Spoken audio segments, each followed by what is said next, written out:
Pelatih Timnas Indonesia U23, Gerald van den Burg, tercatat memiliki sejumlah pemain serbabisa yang telah dipanggil untuk mengikuti pemusatan latihan (TC) menuju Piala AFF U23 2025. Hadirnya para pemain serbabisa yang dapat menempati sejumlah posisi yang berbeda ini tentu bisa memudahkan Gerald van den Burg dalam merancang komposisi skuad terbaik untuk Timnas Indonesia U23. Sebab, hadirnya para pemain itu bisa memberikan pelapis di posisi lain mengingat jumlah pemain yang didaftarkan dibatasi sebanyak 23 nama saja.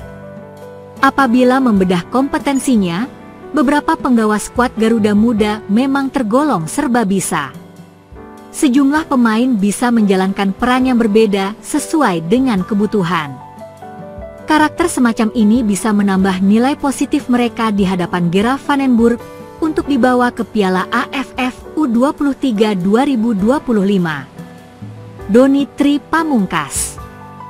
Pelatih Timnas Indonesia U23, Gerald van den Burg, tentu wajib memaksimalkan potensi Doni Tri Pamungkas yang bisa diplot di sejumlah posisi.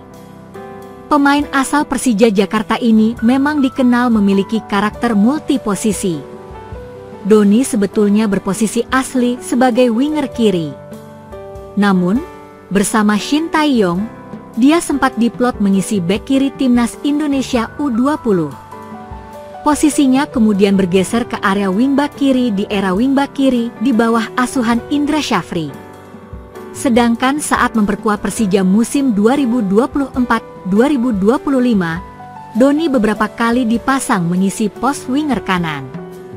Dengan kelebihan semacam ini, Kapten Timnas Indonesia U20 itu bisa dimaksimalkan sesuai dengan kebutuhan. Robby Darwish. Robby Darwish barangkali menjadi salah satu pemain yang unik di Timnas Indonesia U23. Sebab, pemuda yang berasal dari Persib Bandung itu pernah menjalankan sederet peran yang berbeda di level tim nasional. Sebetulnya, posisi asli Robby adalah gelandang. Tetapi, ketika memperkuat Timnas U20 asuhan ST, dia sempat dipasang sebagai gelandang bertahan, bek tengah, hingga mengisi pos bek kanan atau wingback kanan. Jika melihat ketatnya persaingan di jantung pertahanan, Robby tampaknya akan kembali mengisi posisi aslinya sebagai gelandang. Namun, itu tak menutup kemungkinan jika Gerald van den Burg bakal menggesernya ke posisi lain. Ahmad Maulana Syarif. Selanjutnya, ada sosok Ahmad Maulana Syarif yang berulang kali menjadi sasaran eksperimen yang membuatnya harus menjalankan sejumlah posisi yang berbeda. Momen itu dimulai ketika dia memperkuat Timnas U20 asuhan ST. Di era ini, Ahmad tercatat pernah memainkan sederet peran, mulai dari gelandang tengah, bertahan, hingga gelandang serang. Namun, ketika sudah bermain bersama Arema FC, posisinya mengalami perubahan signifikan. Sebab, di level klub, dia justru lebih banyak bermain sebagai bek kanan. Tak hanya itu, pemain berusia 22 tahun ini juga pernah dipasang mengisi pos bek kiri hingga winger kiri jika situasinya mendesak. Dominikus Dion. Salah satu wajah baru di Timnas Indonesia U23, Dominikus Dion juga tercatat sebagai sosok pemain serbaguna. Pemuda yang musim lalu bersinar bersama PSS Sleman ini telah menjalankan banyak peran yang berbeda. Bersama Laskar Sembada, di era pelatih yang berbeda, Dion tercatat pernah mengisi beberapa posisi. Yang terbanyak tentu menjadi bek kanan. Dia juga bisa didorong lebih maju untuk mengisi area winger kanan. Hebatnya lagi, pada Liga 1 2024-2025, pemain berusia 20 tahun ini juga pernah bermain sebagai gelandang tengah, gelandang serang, hingga pos bek kiri. Ini bakal jadi modal berharga bagi Dion untuk menembus skuad Garuda Muda. Pelatih Timnas Indonesia Patrick Kluivert diharapkan punya target baru usai lolos ke putaran keempat kualifikasi Piala Dunia 2026 zona Asia.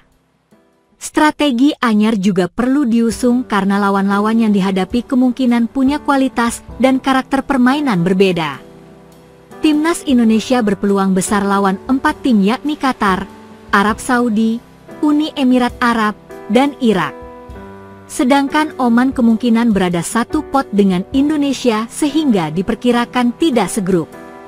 Target Timnas Indonesia di putaran ketiga kualifikasi sudah terpenuhi dengan melaju ke fase keempat. Kini skuad Garuda punya misi baru yang tak kalah sulit. Putaran keempat kualifikasi Piala Dunia 2026 zona Asia diikuti 6 tim. Nantinya peserta akan dibagi menjadi 2 grup berisi masing-masing 3 kesebelasan. Hanya juara dari masing-masing grup yang berhak mendapat tiket lolos ke Piala Dunia 2026. Sedangkan tim yang finish di posisi runner-up akan melanjutkan perjuangan ke putaran berikutnya.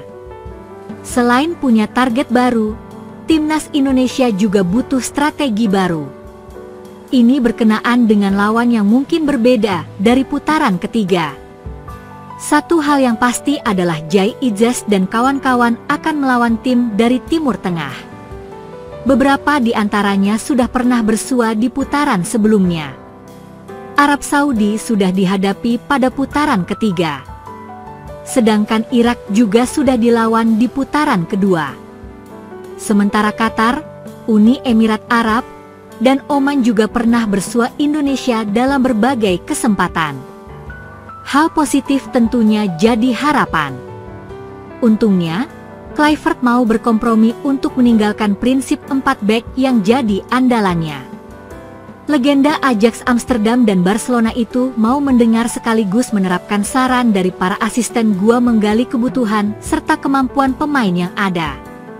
Timnas Indonesia kini menerapkan skema 3 bek tengah seperti di era Shin Tae-yong.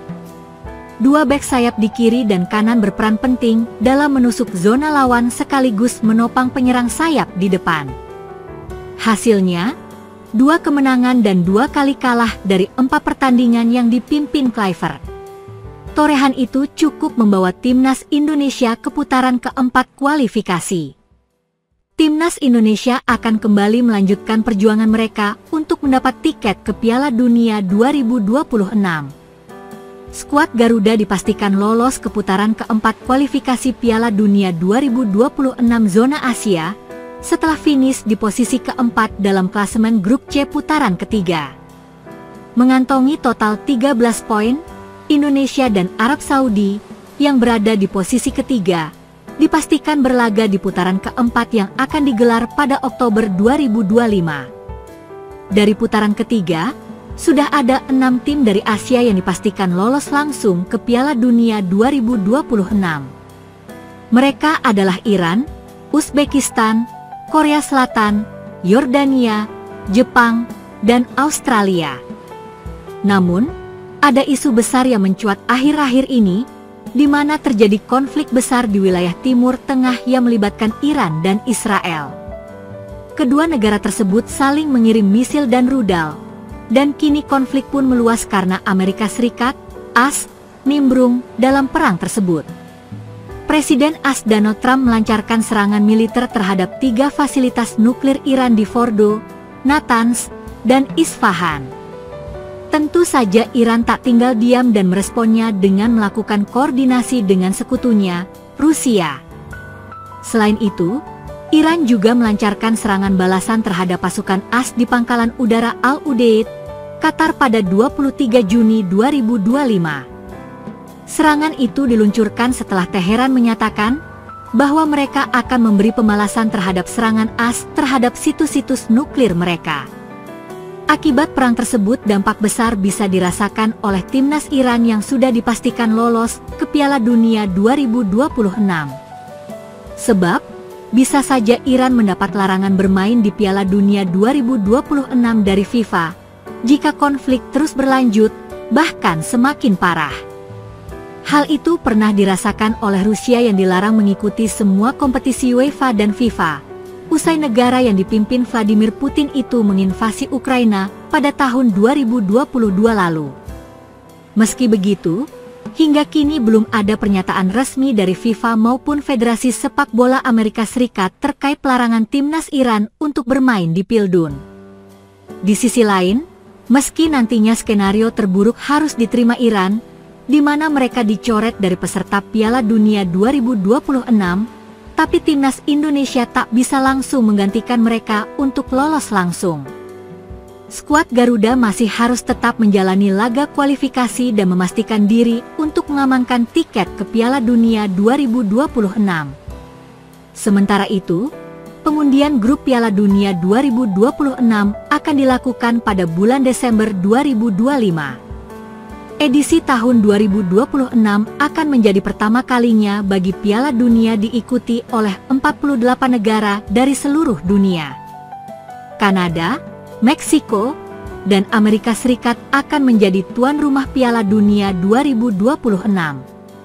Turnamen itu akan berlangsung pada 11 Juni, 19 Juli tahun depan.